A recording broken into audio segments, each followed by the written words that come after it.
want Rem try this. It's a Wish crackers. It's spicy flavor and it's very crunchy. Meron tayong badyaw dito.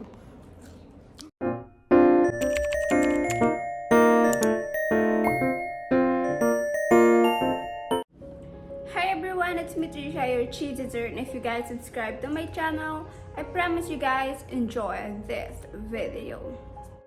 So for today's video guys, i-share ko kung ano-ano yung mga ugali na ayaw ng mga ugali at gusto ng mga fam. Siyempre tayong mga Pilipino, meron tayong mga ugali na gusto at ayaw, or minsan may mga ugali tayo na hindi nagugustuhan talaga ng ating mga partner o ng mga fam. So ngayong video to, i-share ko guys kung ano-ano nga po ba yung mga ugali na gusto at ayaw ng isang kano. So guys, usually we call a fam, which is foreign or kano. So, nasanay tayong tawagan yung mga kano, mga foreign na afam. Kasi mas pag tinawag natin afam, alam na natin kung ano yun, di ba? So, ngayong video na to, sasabihin ko yung mga ugali na ayaw at gusto nila. So, first guys, dapat hindi ka maluho or hindi ka panay shopping.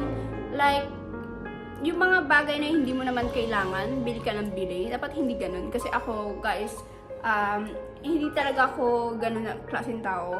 I don't like yung mga pag-shopping na yan.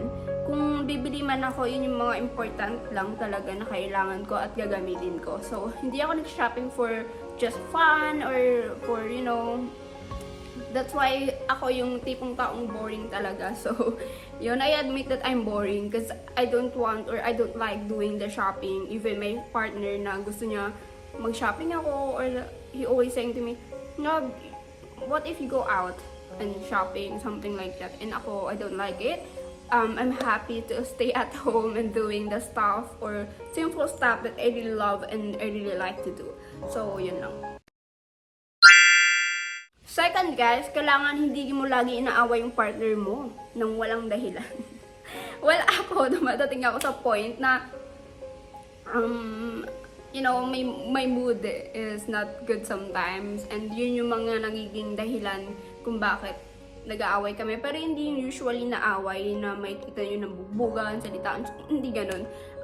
But yun yung mga, isa rin yun sa mga rason kung bakit ayaw ng mga afam sa ganung ugali. So, iwasan natin ang pagiging palaaway sa ating partner. Ako naman, di naman ako usually talaga palaaway.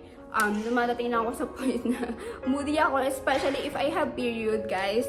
I'm so moody and I choose to be quiet kasi if I'm not in the mood and then I talk and anything, ayun, mag-i-start na yung mood ko, hindi na maganda. So, if I have period, I'm so quiet, and my man knows that if I'm so quiet, I have period. Yun. So, iwasan yung alawayan yung mga partner nyo nang walang dahilan naman kasi hindi yun maganda sa relationship nyo. Guys, always remember guys na give and take kayo. Hindi yung palaging ikaw, hindi palaging siya. So, give and take. Ako kami dalawa, we fight, we fix, and we stay to each other kasi we love each other. So guys, pangatlo is dapat hindi ka seloso at selosa. Siyempre tayong mga Pilipino ay napakaseloso at selosa natin. At isa na ako doon, and I admit naman yun. Pero, nilulugar ko naman kung ano yung dapat kong ilugar. Or magiging selosa ako kung alam kong mali na yun. And if I know naman na nothing wrong with that, yes, I'm not jealous. But if I know that you doing is not good na, yes, I'm jealous and yeah, I'm start mad or annoyed or not feeling okay and moody. Guys, alam nyo, kapag naging palagi kayong seloso o selosa sa mga partner nyo, syempre magagalit yan, dahil dyan mag-start yung away nyo, magkakaroon ka ng misunderstanding, kaya dapat mas linawan or lakihan nyo pa yung pag-unawan nyo kasi minsan ang pagiging seloso at seloso ay nakakasira ng inyong relasyon. So guys, always remember na hindi ka dapat magselo sa mga bagay na dapat hindi naman pagselosan. And syempre guys, hindi ko nila lahat, not all, but some Filipino, some Filipina, you know, doing cheating, and while they're on relationship, no, some Filipina doing or talking to other foreign, you know, and they not even thinking what their partner feel if they find out that she is talking to other foreign. Okay, so guys, always remember na hindi mo naman kailangan pang mangloko ng ibang tao. And you need to be loyal to your partner, guys, okay? It's so hard to find a true love. Always remember that. So, kailangan mo maging loyal sa inyong partner, okay? Kung gusto niyo makahanap talaga at kung gusto niyo magkaroon ng love for last until your last breath, you need to be loyal and you need to be you know, be true. Don't cheat, please. Lastly, guys, is yung palagi ka nang hihingi ng pera. That's the red flag. Especially para doon sa mga taong friends pa lang kayo or weeks pa lang kayo magkakilala, humingi ka na ng pera agad sa kanya. Guys, that's the red flag. Ayun yung ugali na ayaw din ng mga afam. Okay? And ako, based sa akin, I never ask naman, no? Lalo na kung hindi ko kailangan. Siguro magtatanong ako or ihiram ako kapag alam kong emergency, really need ko talaga. Yes, I will ask. But kung alam ko sa sarili ko na hindi ko kailangan, never akong mag-ask sa kanya. Siguro antayin ko na siya may pusang magbigay. Mas maganda yun kasi yung ikaw yung mismo hingi ng pera.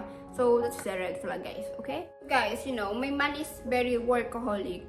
He loves doing work and he don't like na magstay lang and nothing to do. And he loves doing, actually.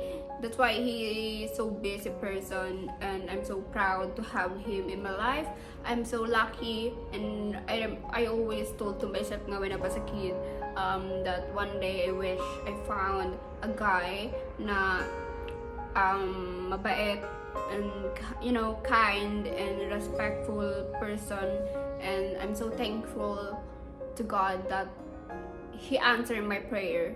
And, you know, God put me in a relationship, which is a long distance relationship. But I'm so happy and I'm so happy and contented to have him in my life. And yun, thank you for everything you did for me, my love. And always remember, I really appreciate the things that you do for me, not for only me but also my sibling.